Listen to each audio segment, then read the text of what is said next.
আমার নবী যেদিন এই দেশ থেকে বিদায় হয়ে যাবে, আমার আল্লাহ জিবরাইলকে দিয়ে প্রস্তাব পাঠিয়েছিলেন, ও জিবরাইল, আমার বন্ধুর কানে খবর দাও, আমার বন্ধু এই দেশের মাটিতে থাকতে পারবে না, আমার বন্ধু এই রক্ত মাখা জমিনের মধ্যে রাখবো না, আমার বন্ধুর দেহ আমার আরশের ডাইন পাশে দাফন করব।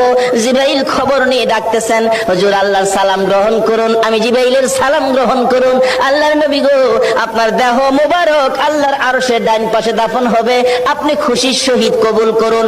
আমার নবী কোনো কথা কয় না, দুইটা চোখের পানি ঝরঝর করে ছাড়তেছে।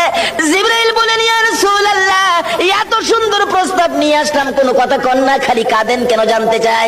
আমার নবী বলেন, জিবরাইল রে, তোমার জন্য খুশির খবর হতে পারে, আমি খুশি হতে পারলাম না। কেন পারলেন না?